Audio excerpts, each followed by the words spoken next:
Over 10 years ago, Max Holloway was a young prospect on an absolute tear, building his way up for a shot at the featherweight belt, and after beating a UFC legend in Cub Swanson, he was only a few fights away from his chance at UFC gold. Holloway finishes Cub Swanson!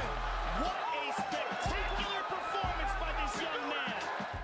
But in the middle of Max's undefeated streak, a young, hungry Charles Oliveira was able to string together an impressive 4-fight win streak, setting up a fight between the two future champs.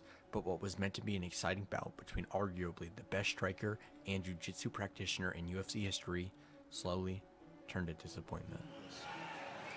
Max Holloway, Charles Oliveira, sharing the octagon here in Saskatoon. Here we go with the main event. Holloway in the black trunks, Oliveira in the white, immediately takes the center of the octagon. Usually takes him a little while to get his range with the strikes.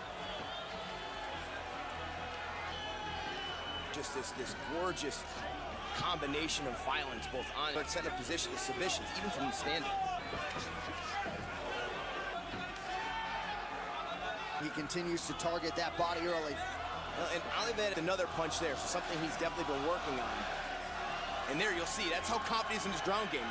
Rips you up and pulls you into his guard, and very intelligent by Max Holloway. Don't play jiu-jitsu with this kid. Yeah, not gonna mess around on the canvas. If this is, oh no. Oh, it looks like an injury to the shoulder of Charles Oliveira. And Max Holloway, as classy as they come, went over to check on his fallen opponent. Declared the winner by TKO, Max Blessed Holloway. After their fight, Max went on to continue his winning streak and became the king of the featherweight division. He showed his ability as one of the greatest strikers in UFC history. With his volume, pace, and cardio, he held the belt with an iron fist, defending it against the likes of Anthony Pettis, Jose Aldo, and Brian Ortega. But then, as all great things do, it came to an end. We go to the judges' scorecards for decision. The judges scored the contest 48-47, 48-47, and 50-45 for the winner by unanimous decision and new undisputed UFC featherweight champion of the world, Alexander the Great Volkanovski. 2 consecutive title losses to Volkanovski and a third in the future. The game was moving past Max at 145. So what did he do? He moved up, he rebuilt, and at 155, he's become unstoppable, stronger, leaner, and he's proved he's not just elite at one weight, he's elite everywhere. Meanwhile, Charles was a shell of himself at featherweight. No striking, no wrestling, and fighting for survival paydays.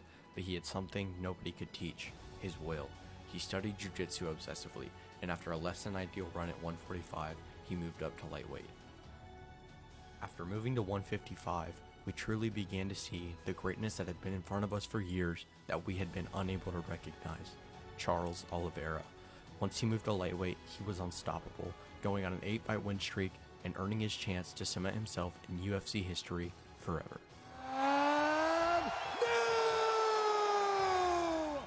Max was a featherweight champion while Charles was trying to build himself to greatness. They climbed separate mountains, both becoming legends in the sport. For years, there was no reason they'd ever meet again. But fate has a sense of humor, and after Max made the permanent move to 155, they're both fighting for one last shot at the belt, just as they were over 10 years ago. Only this time, on the other side of the mountains.